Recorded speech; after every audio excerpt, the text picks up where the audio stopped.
today. So I want to talk about, obviously, it's the most wonderful time of the year. It is. That's our theme for the month. It's wonderful because He came. He came. He came and He brought hope to us. And here we are 8 days into December, the second Sunday, and we're going to look at this Advent season and why it's the most wonderful time of the year. I started last week talking about going home for Christmas and how that word home oftentimes invokes emotion to us. For many in the room, when I mention home, it brings back some kind of a joy, a warm feeling, a happiness that's there. But I also know in a room this size, and I know many stories that live in this room, that when I mention home, home doesn't always bring back joyful, happy memories. For some, home brings back pain. It brings back sorrow. It brings back hurt. It brings back frustration. So I'm fully aware of that. And what I wanted to do at the very beginning of my message today is to maybe make it clear who this message is for, because the reality is this, ladies and gentlemen, if you live life at all, life brings to you difficult people. Has anybody ever noticed that? It's like a combo package. You know, you just want to order a little bit of life, and it comes with a side of difficult people. You know, it's like onions on a burger. You just want to sling them off, but maybe for some of you it's pickles. I don't know what it is, but there's always that side little bonus that you get that's there that you're like, hey, I didn't order that. Well, sorry, it comes with the combo. So I feel like this is good. I don't often do this, but I'm going to do this today for us because this is, a Christmas message and they're a little bit more special. So here's who this message is not for. You guys okay if I do that? So I'm going to describe who this message is not for, and if this message is not for you, you can feel free to get up and leave. I'll probably never ever say that again in a Sunday service, but if I get done talking about who this is not for, you can feel free to say, hey, he already told me it's not for me. I'm not going to waste my time. I'm going to beat everybody to the restaurant. So here's who this message is not for. If there's anybody who when you go home, you have no difficult people in your life. When you go to work, you have no difficult people. When you go to school, you have no difficult people in your life. This message is not for you. If everybody who's going to be around you during this Advent holiday season is a person of enormous emotional intelligence and rational maturity, then this message is not for you. If there's nobody around your scope of friends and your circle of influence who it's hard for you to track with, that they're not difficult, that they never bring conflict, they never get sarcastic, and nobody ever has a message that's barbed underneath the surface, if nobody needs to talk about any problems or issues, if they don't drink or smoke too much or brag too much or they're not too opinionated or too political, if there's never been any rational difficulty in your family, never any divorces, the kids are perfect and smart and beautiful, then this message is not for you. If there's never any crying babies, if there's never any wounds at all, if everything is picture perfect in your world and all that are around you, then this message is not for you. In fact, this church is probably not for you because this church is full of brokenness and hurt and pain. It's full of people who have been discouraged. It's for people who have come through a lot of life. So if none of that fits you at all, then please get up now and you can leave and we're all going to look at you. That's what I thought. For everybody then that's still here, for everybody living in the real world, then I want to show in just a second a clip of a movie that I feel like maybe expresses some feelings that we may have had at times. It's from the original Home Alone movie. Now that movie gets shown a lot, and many of us watch that during the Christmas time. And the main character, his name is, what a great name. I like this guy already. His name is Kevin. And what we're going to see here in this clip is that he's struggling a lot with his family. His family's on his nerves. They're driving him crazy. And we're just going to see a spectrum of emotions that are here because his desire is that he could just maybe make them all go away. And that's what he's hoping, is maybe they could all go. I just want to show us a clip and see if maybe you can identify with this on any level at all.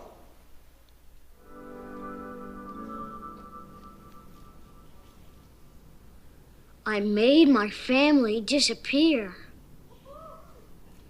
Kevin, you're completely helpless. No, Kevin, you're what the French call les incompétents. Kevin, I'm going to feed you to my tarantula. Kevin, you are such a disease. There are 15 people in this house, and you're the only one who has to make trouble. Look what you did, you little jerk. I made my family disappear. For anybody who's ever had the thought of, I would like to be able to make my family disappear, there's actually a word for that. It's called murder. And it's a good indicator if you have a heart issue that you need to let the Lord work through in you. I want to talk about the Christmas story. And I want to talk about these three wonderful gifts that I feel like are evident in Scripture that He has given to us through what He did in this story. But before I get to the gifts, I want to talk a little bit about who all it was that was a part of the Christmas story, because I believe it's important, because I feel like maybe we at some level will find ourselves at times thinking to ourselves, you know, if Jesus had to live in the world that I'm living in today, if He had to be around the people that I'm around all the time, I think He'd have a little different opinion about loving everybody. So before we allow that thought to stick into our mind too much, let's just talk a little bit about who was around during the Christmas story together. I'm going to talk about several different kinds of people. One of the first types of folks that were in the story was disappointed people. Anybody ever been disappointed before? It's not a trick question. It's okay. Anybody ever been disappointed before? Yeah. There were some disappointed people in the Christmas story. And there's going to be people that have feelings like, I wish my life had not turned out the way it did. Maybe you've had that feeling before. I'm not going to ask you to raise your hand on that, but just go with me for a minute. Has there ever been a moment maybe when you're like, man, I wish my life was just different. Why did it have to be like this? Why did it have to be this set of circumstances that I'm dealing with? Why do others have this and I don't have that? Why do they get to do that and I don't get to do it? Or whatever the case may be, I feel like if we're honest, we all have felt disappointment at times in our life. But beyond us feeling disappointed, there are probably people that we are close to in our circle of friends and family and influence and that are disappointed people. They talk about it. Well, there was disappointed people at the Christmas time story that was there. There was a heaviness that was there. And what happens is oftentimes that heaviness has a way of infecting all that are around them. There was this couple named Zechariah and Elizabeth. And what we know about them is that they're old. And that's not their problem, right? I mean, if you live long enough, you just become old. It kind of has a way of sneaking up on you. You just wake up one day and you're like, you know what, I'm old. Look in the mirror and you're like, there's an old man there. Look down at your hands and you're like, why do my hands look so old? It's just old that is there. It sneaks up on you. Well, we have a couple here, and we see that they're advanced in years. Not only that, they have, by what Scripture tells us, they have spent their life devoted to living for God. They were righteous folks, good people. Now, when I say that, I think our default way of thinking would be to say, well, they've lived a long life. We know that, and we are also told that they lived a long life devoted to God. It would be those kind of folks who we would probably, our default way of thinking would be to say to ourselves, I bet they lived a great life because they lived for God. I bet they had everything they ever wanted, everything they ever desired. I bet things just worked out for them. But guess what? That was not their story. Because as we're being told about where they are in life, and as we're told about how that they lived a life that was righteous and devoted to God, we're also told that they were barren, that they were without children. Some of you in this room know what that pain is like. You've had a desire to have a child, and for whatever reason it hasn't come to pass. That you felt that sting of disappointment like Zechariah and Elizabeth have felt. But I want you to know that it was a little bit more intense for them from this respect, that in the ancient time in which this was written, it was something that people viewed as you were living a life that God was not pleased with. That's why you can't have kids. Because if you had been doing everything that was right, if you truly were righteous, if you truly were doing the things according to God's plan for you, then He would bless you, because children are a blessing. And the fact that you don't have a child, it's evident then that you are not doing what you should be doing. So you can see and sense and feel this disappointment that they have in their life.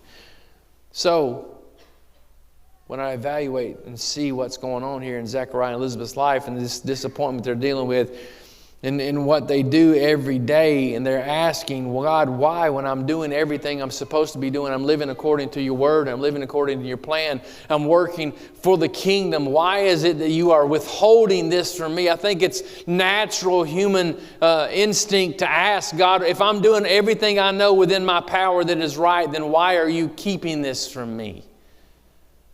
Anybody know that kind of disappointment? Anybody ever felt like this is what's going on in your life, this strain and this pull that is there? And then one day they find out they're going to have a child. And you would think this is going to make everything great. You would think, but it's a little bit complex. We see this unfold in Luke chapter 1, verse number 5. There were in the days of Herod, the king of Judea, a certain priest named Zechariah of the division of Abijah, and his wife, the daughters of Aaron, and her name was Elizabeth, and they were both righteous before God, walking in all the commandments and ordinances of the Lord, blameless. They were righteous and they were blameless. But they had no child, because Elizabeth was barren, and they were both well advanced in years. What about you? But we feel like everything's going good, and then, man, it just punches you in the mouth. But then we see here, so it was, verse number 8, that while he was serving as the priest before God in the order of his division, according to the custom of the priesthood, his lot fell to burn incense, and he went into the temple of the Lord. To give you the short version of that, it was his shift to work. So he's going into work. And the whole multitude of the people were praying outside of the hour of incense. And the angel of the Lord appeared unto him, standing on the right side of the altar of incense. And when Zechariah saw him, he was troubled. That's funny. And fear fell on him. But the angel said to him, do not be afraid, Zacharias, for your prayer is heard. And your wife Elizabeth will bear you a son, and you shall call his name John. And you will have joy and gladness, and many will rejoice at his birth. Now, this is funny to me, because the Bible has a lot of funny in it. That we have a righteous, obedient man who's been living his life, doing everything right, but yet they're barren. And he's at work, and conveniently his work is in the house of God. And in the house of God, while he's doing the work, an angel of the Lord appears to him, and he's afraid, a little bit shocked. I'll be honest with you, if I was by myself here in the church building and an angel appeared for me, I would be a little shocked. That's not a normal experience, okay? Sometimes I run into Pastor Michael in the dark because he likes to lurk around. He's kind of like an angel in some ways. Messes with you.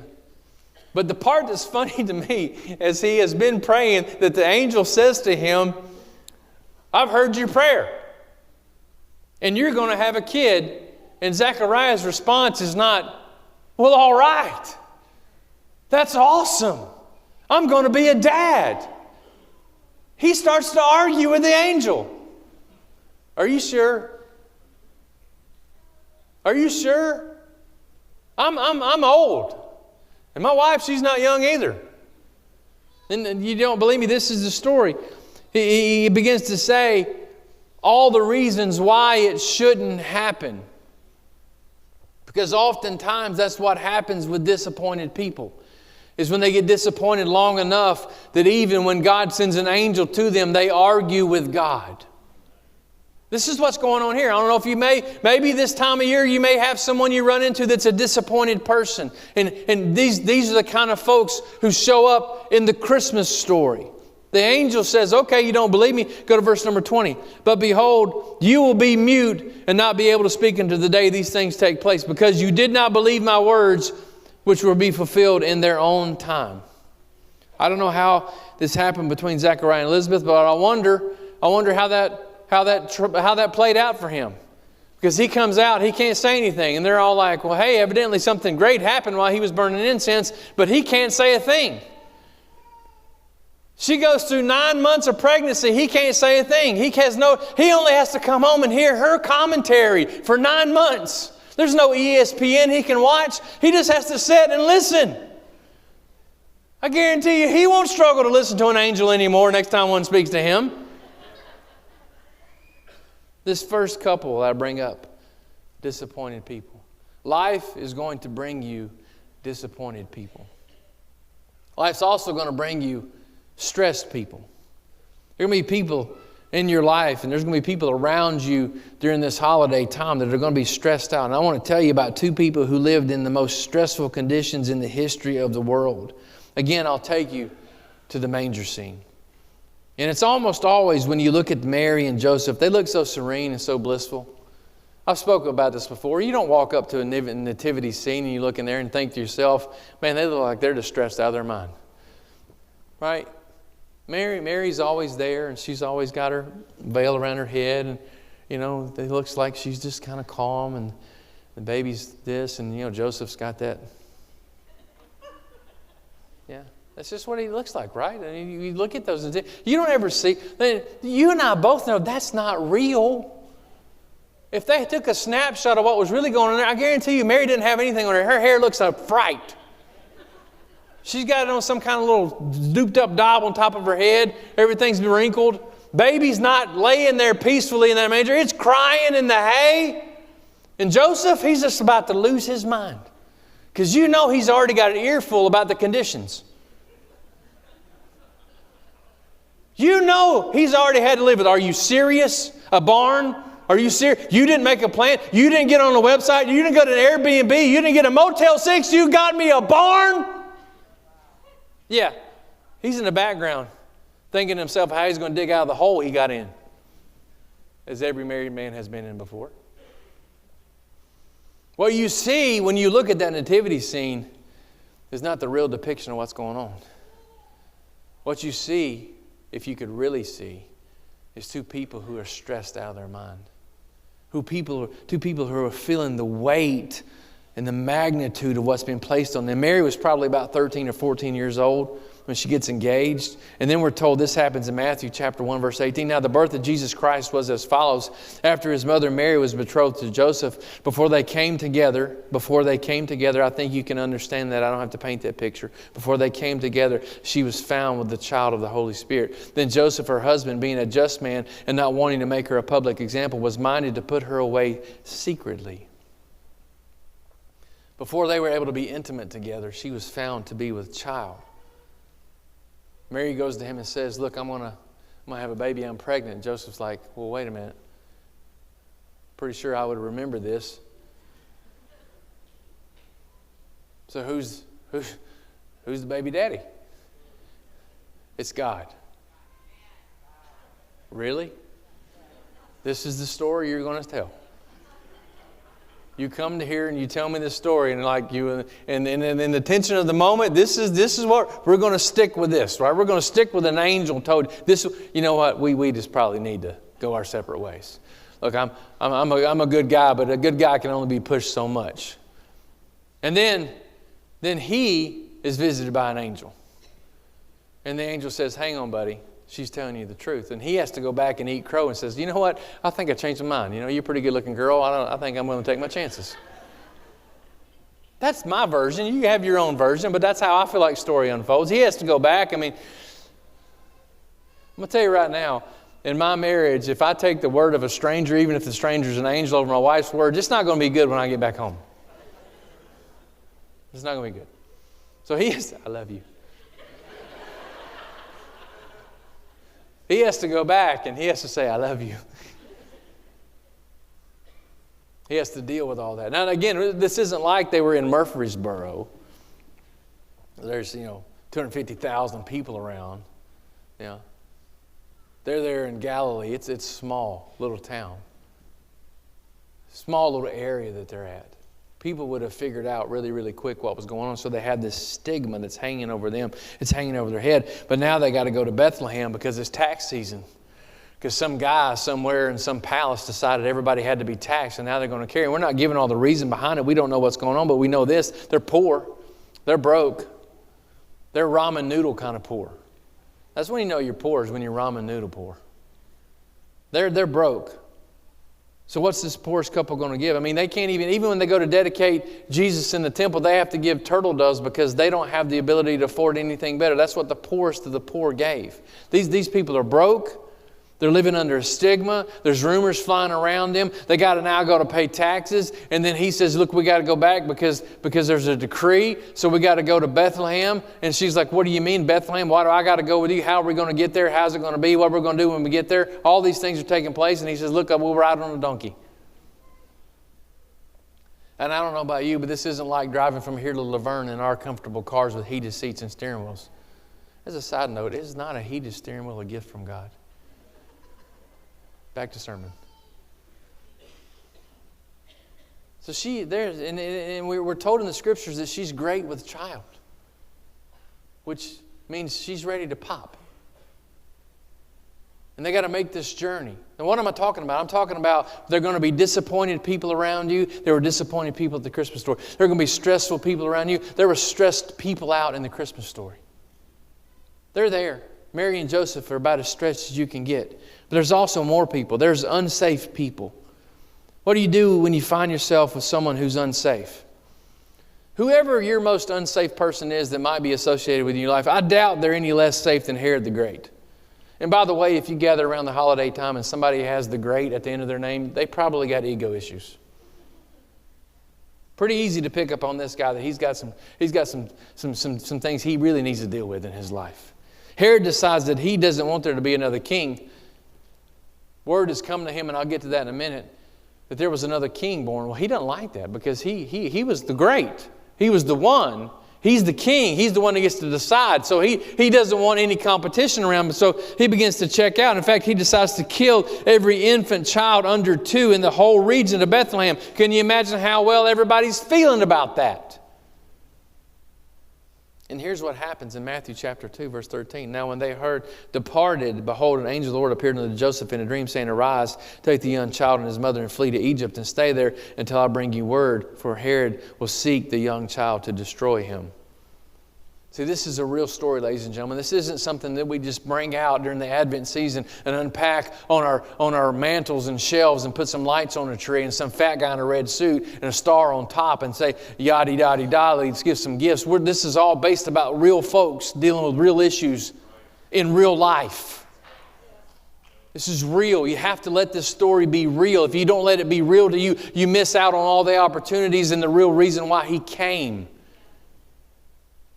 He didn't come in a perfect environment. He didn't come with a nice little bow wrapped around His head. He came to a broken and a fallen world, just like what you and I live in. They got to go back to Egypt. Now, in case you forgot, Israel left Egypt. Going back to Egypt is not where they wanted to go. They were not going to be received well.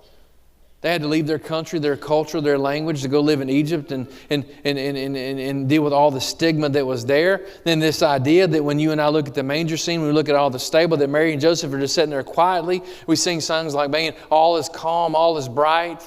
Oh, little town of Bethlehem, away in a manger.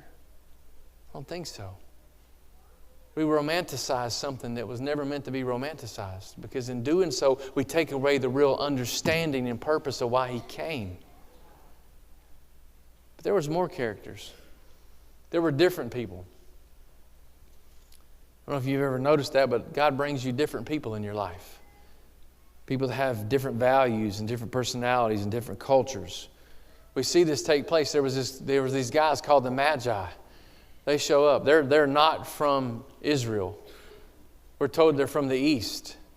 Most likely they're from Persia. Most likely they were from a different area. They didn't worship the same God that Israel worshiped. They were involved in astrology. They were following a star, and that stuff was forbidden in Israel. They were different people. And it's very interesting because sometimes we think that the only people who ever lived where there is all violence and tension and culture clashes is just us. But it happened then too. They dealt with that stuff. God brings embarrassing people to our life. I talked about that a little bit last week when I talked about the shepherds, and we looked at that. I'm not going to spend too much time on it, but the shepherds followed what was called a despised trade, a despised occupation. No one hung out with a shepherd. As I told you last week, they couldn't even stand up in a court of law. They couldn't be a witness. They were looked down on, but we see that they're the embarrassing people. Sometimes there may be people in your life that, honestly, if you're really transparent, you just say that they embarrass me. I don't want to hang out with them. I'm embarrassed because of how they are, who they are, how they act, or what they do. Well, guess what? There was embarrassing people there too. Probably had a moment when Mary said, you keep an eye on the baby when the shepherds are around. Then there's untactful people. Do you notice that sometimes the people in their lives, they just blurt stuff out, make everybody else feel awkward and uncomfortable? Every circle of friends, every family has someone there. Every table has that. And a little story, at the birth of Jesus, there was this guy named Simeon, this old guy. What is it about old guys blurting stuff out? Like they lose their filter. He's there. Mary and Joseph bring the baby to the temple. Simeon says to Mary, and imagine if you're Mary, okay? Put yourself in this moment. Imagine you're a 14-year-old girl. You just had your first baby. You're dealing with all the pressure and all the stress and all the circumstances that life has dealt you. And then you go to the temple because you want to be obedient. You want to do the right thing. You want to dedicate your baby. And then there's this old guy who says this to you, Luke chapter 2, verse number 33. And Joseph and his mother marveled at at those things which were spoken of him. Then Simeon blessed him, and he said to Mary his mother, behold, this child is destined for the fall and the rising of many Israel, and for a sign which will be spoken against you. Yes, a sword will pierce through your own soul also, and that the thoughts of many hearts will be revealed. Have a nice day. Good luck with the baby.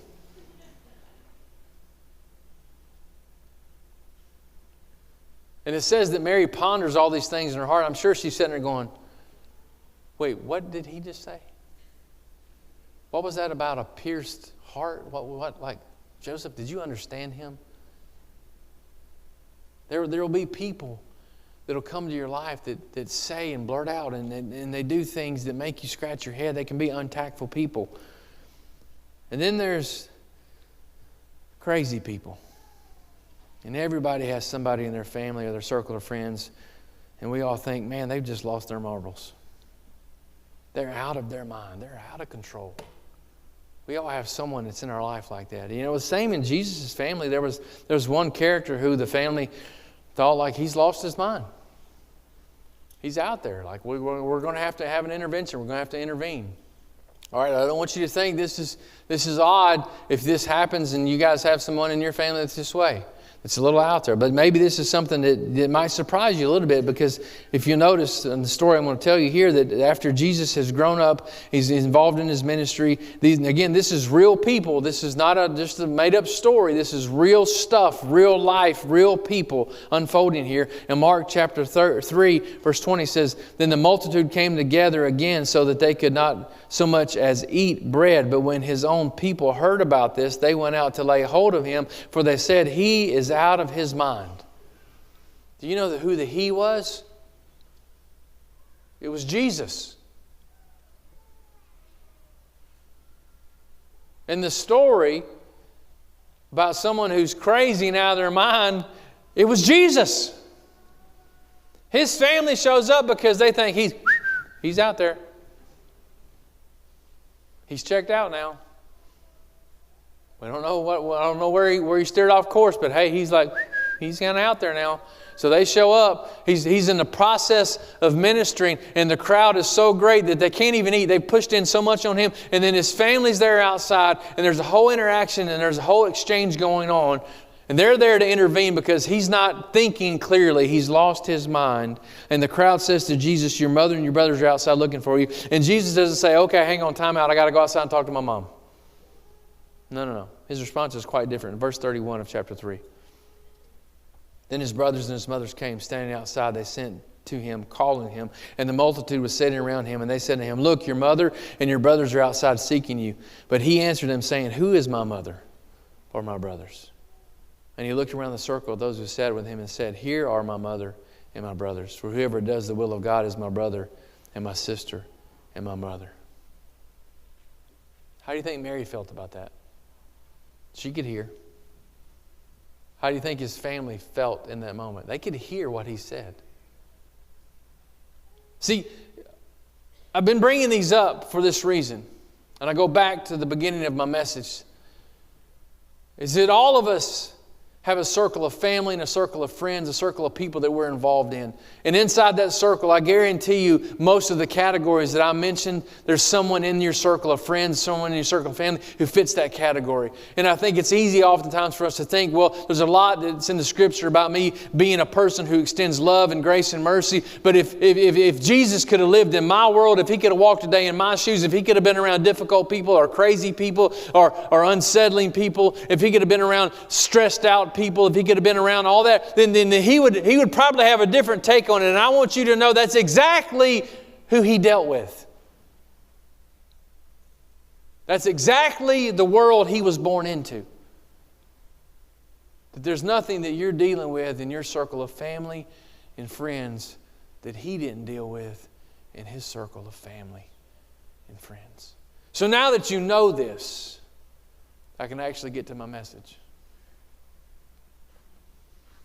Because the reason we have this manger up here in this set, the reason we celebrate Christmas time, this Advent season, the reason we put so much emphasis about all that transpired is because when He came, He brought with Him gifts.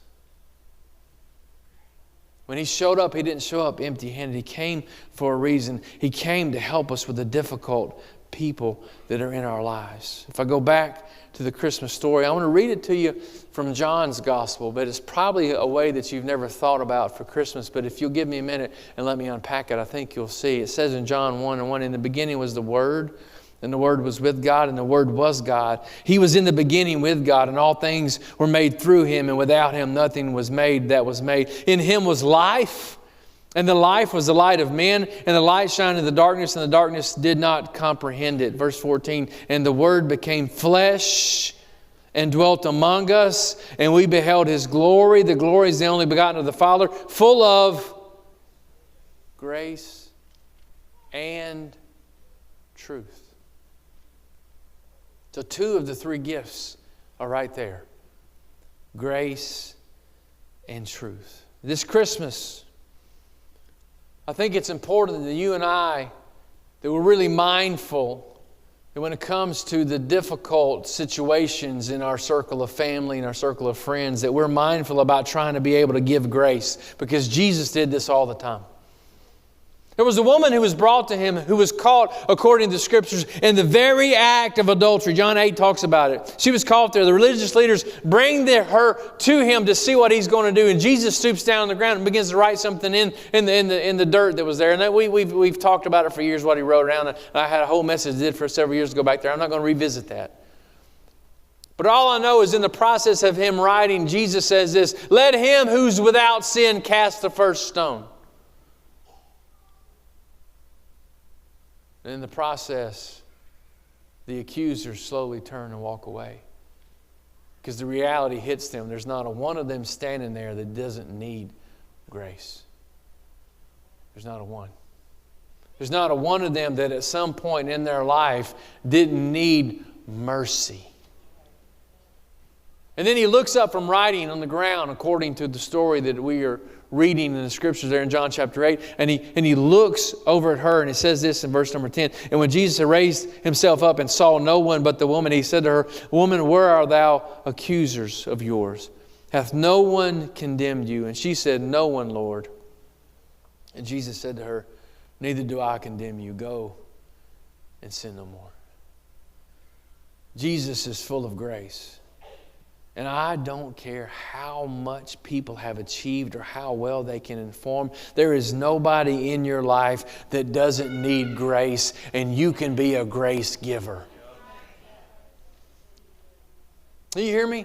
There is no one in your life that you interact with that doesn't need grace. And maybe, just maybe, those difficult people is a time and a chance for you to be a conduit of His love and His mercy and His grace. Maybe you're the only Jesus they'll ever see. Maybe they've had a whole life full of accusers who drugged them out and wanted to cast stones and labels and put them on them. But you have an opportunity because of your relationship and your exposure and your forgiveness of your indiscretions and your sins, that you have a chance to extend mercy and grace. Maybe, just maybe, you could take the gift that He gave and you can give it too. Because it's impossible to live this life and not be surrounded at times by people who you can't identify with, or who are difficult, or who are stressed, or who are ungrateful, who are unjust, or who are unsafe. But listen to me, people never get too old for grace. You don't age out of grace. Grace is so powerful. And when we give the gift of grace, what we're saying is, I'm in not a position to judge you. You may be saying, well, they don't deserve it. You're right, they don't deserve it. And neither did you. And neither did I. But grace was freely given. It was given. And I thank God for the grace in my life. I'm thankful that His mercies are new every day. I'm thankful that I have a chance to start over every time I mess up. I'm thankful for that in my life. And I should not be limited only to just be a receiver, but I also need to be a conduit. Only God knows what people deserves. I'm not God. And in my blindness, I think I may know, but I don't know every story. I don't know every thought. I don't know every hurt. I don't know every background. I don't know every wound. I don't know every scar. That's why I need to learn to give grace, because He was full of grace. And I need to let grace flow through me. There are times when I don't understand. But it isn't always about me understanding. The reality is I don't understand why He still extends grace to me today. I don't. As I told you at the beginning of this message, I had no idea in September, as I was putting this outline together, that there was going to be things transpire in my own life that I was going to have to live through, moments that I was going to have to go through. And then when I came back to this, I had to look at this and say, oh, God, help me. Help me realize that it's not conditional on me understanding.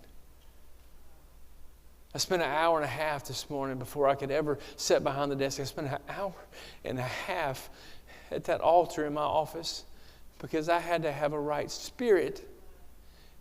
And then I come to the realization through prayer this morning that I just don't understand why He loves me. So if I'm not going to understand something, I'll start there. God, why do You love me? I don't deserve You.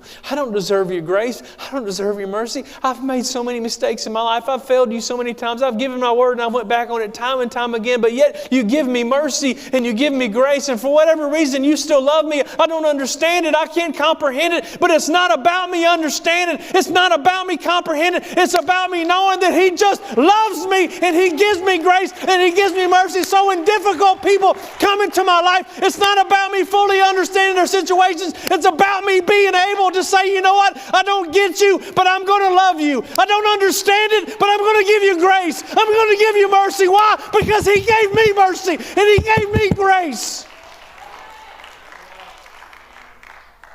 That's why that manger's there. Because He loves. He's full of grace. And He's full of truth. And it's something that you and I have to grow in. Because truth can be hard. I find myself at times that in my mind, I'm really good about telling people the truth. That I have a conversation with them and I'm unbelievably fluent and articulate, and I say exactly the things that need to be said, and they'll be convicted and they'll say, I have to change. Thank You so much for loving me enough to tell me this. That's what goes on in my mind. But in reality, I struggle. When it comes to looking at them face to face, I can feel awkward and sometimes struggle as to what to say or even use the right words unless I'm angry. And then when I'm angry, I just seem to back up the dump truck and just empty everything out. But it's not good. It causes more damage than good. That's what Paul said in Ephesians 4:15. Instead, we speak the truth in love. We're going to grow up, but we can't do it without grace, without love, and we can't do it without truth. And the first gift was grace. And you need to give that this year. But the second gift is truth.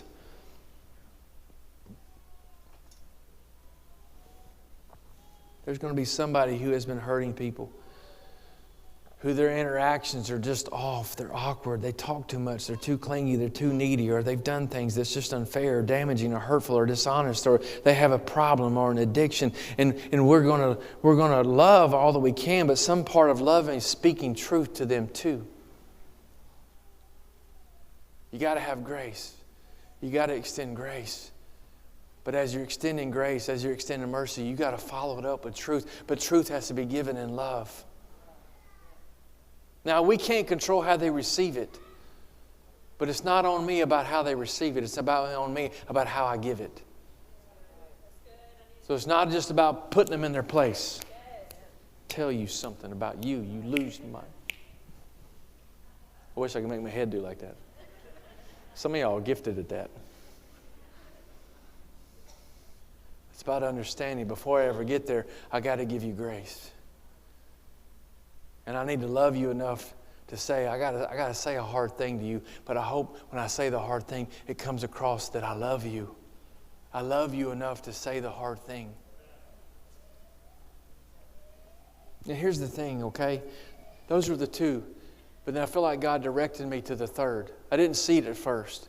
It was after I was trying to wrap my head around grace and I was trying to wrap my head around truth. And I felt like there was some piece missing, right? Because you need 3 points to have any good sermon. Everybody knows that. You can't have a 2-part sermon. You got to have a 3-part.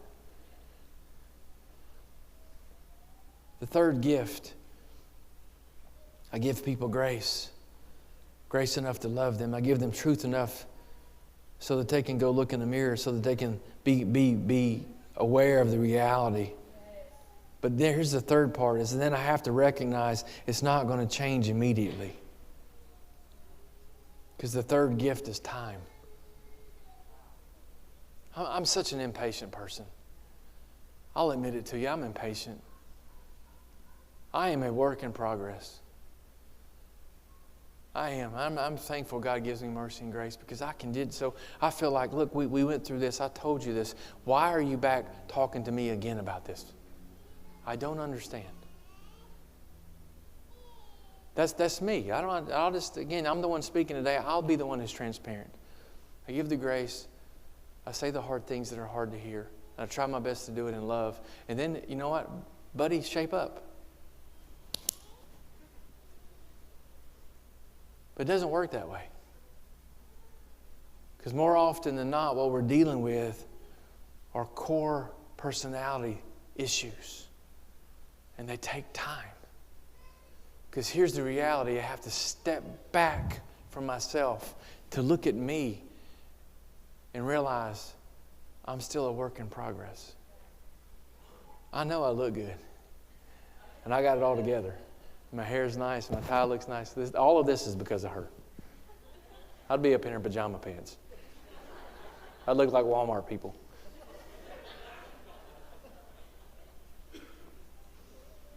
But the truth is, I'm still working on me. I'm still working on me. Now, who am I then, as someone who's still under construction, to get mad at somebody else who's still under construction? I haven't arrived yet. You know why? Because I'm still here. Now, when we get over there, we get those perfect bodies and those perfect attitudes and all that perfection that's over there. Here, we're not perfect. Here, we're in the process of being sanctified. And a part of that process is me giving grace and mercy, me telling you hard things and speaking it with love, and me being patient with you. There's going to be people that are just going to frustrate the life out of us. They're going to make us want to pull the ears off the side of our head.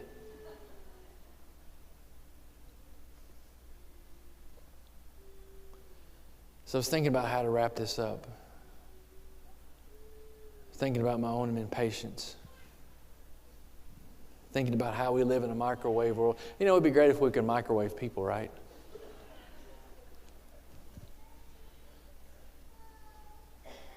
Jesus tells a great story. I'm getting ready to bring this to a close today.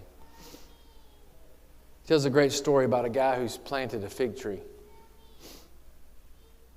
And after a while, he comes back to the fig tree, and there's no figs. We're not given the timeline here, okay? We just know it's been planted. And to the planter, he feels like enough time has passed that it should be bearing fruit. And it hasn't bore the fruit in the time of the one who planted, so he makes this bold statement and says, I think it's time to just plug it up. I think it's time to just get rid of it. But then enters someone else to the story. Come to find out it's the gardener who's part of the story. And the gardener says, hang on just a minute. Give me some time. Don't take it down yet. Give me some time to do a little pruning. Give me some time to do a little digging around the roots. Give me some time to cultivate. Give me some time to fertilize. Give me some time to water. Give me some time to be with it and see if we can't make it produce fruit. Do you know who the gardener is? It's God. How many trees are in our life that we look at them and you're like, done with you? By this time in your life, you should have fruit. By this time, you should be producing. You know what? I'm done with you. I think I'm going to pluck you up. But I wonder what the gardener would say if we asked him. What would he say? Do you think he'd be like, yeah, I'm done with them too? I say this as someone who lives the gardener. There are things I would love to have weed eated down a long time ago. There's one particular tree that I don't talk about much, but you guys know the tree. It does not bear much fruit. And the mover of the tree would have gotten rid of it a long time ago, but the gardener says, let's give it some time. See, when we make everything about us, when I'm not getting shade, or I'm not getting fruit, or I'm not getting a benefit, when you become a burden, when you become something that's only a labor, it's easy for me to write you off.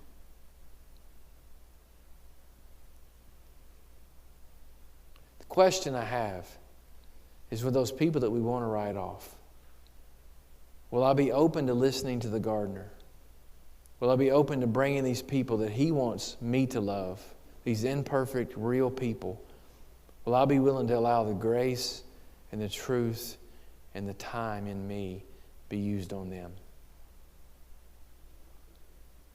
It's a funny thing, because I feel like more often than not with the frustrating people, we're a lot like that video that I showed you about 25 minutes ago when he said, I made my family disappear.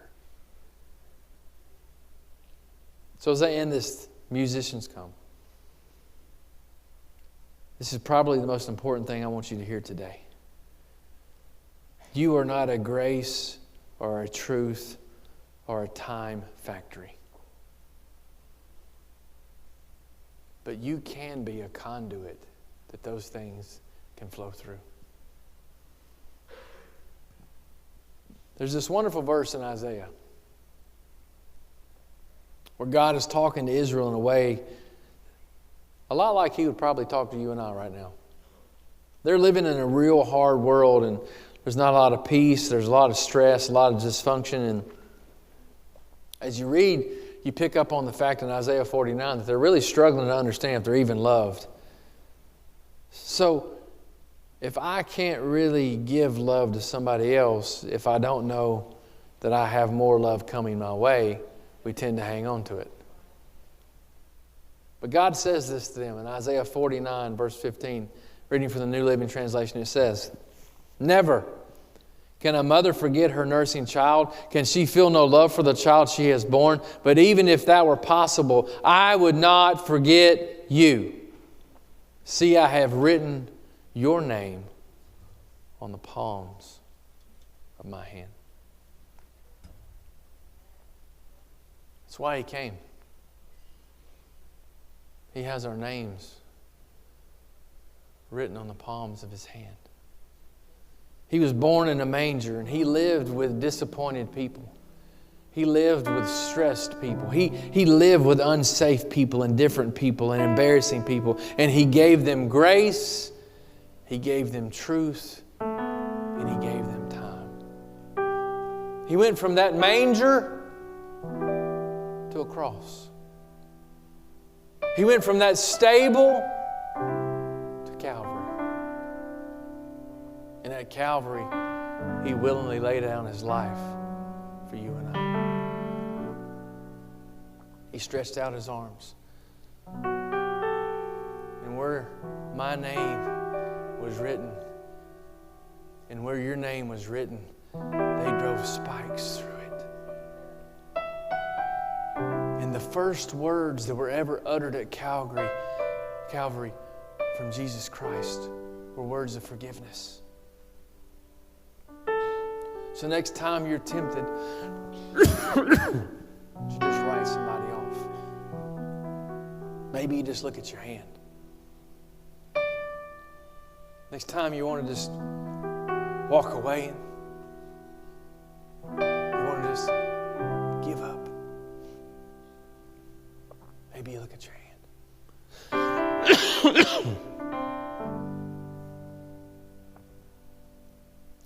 I'm telling you, this could be a Christmas like you've never experienced.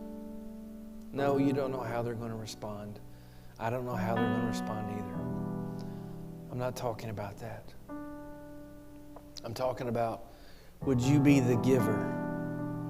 Would you ask God, make me the vehicle to where they could feel your grace and your mercy through me? I asked you last week, and I'll ask you again today. Who has He put in your life that He wants to reach through you?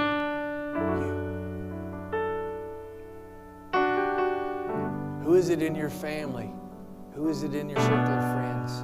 Who is it in everywhere you go or you're around that you get to be the grace?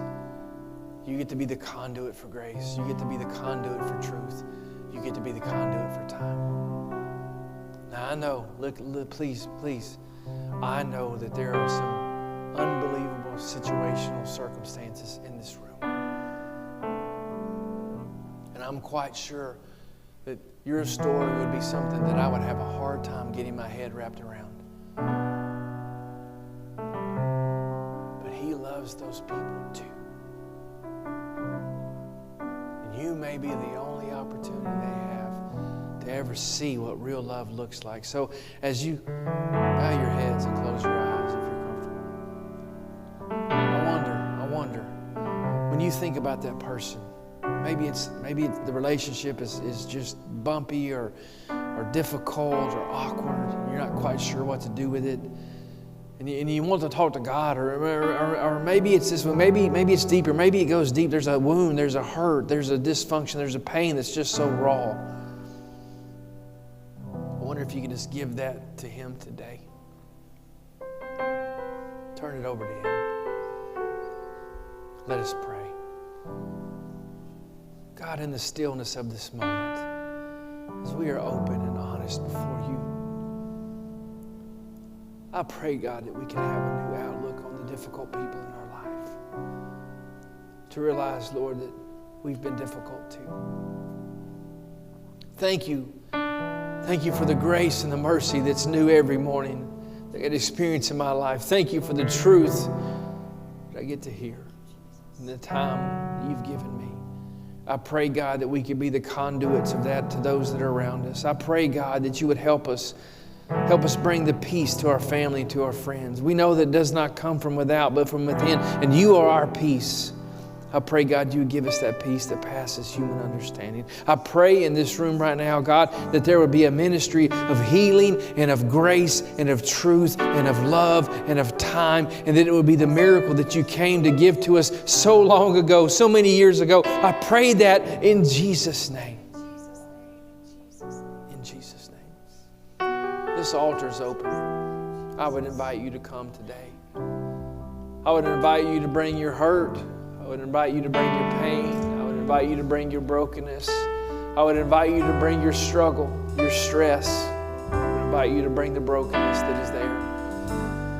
give it to Him. I would invite you to come and say, I want this to be the best Christmas that we've ever had. I want it to be the best, God, because I'm going to reflect and I'm going to shine your love to all those that are around me, and I'm not going to exclude anyone. I'm going to love like you've loved.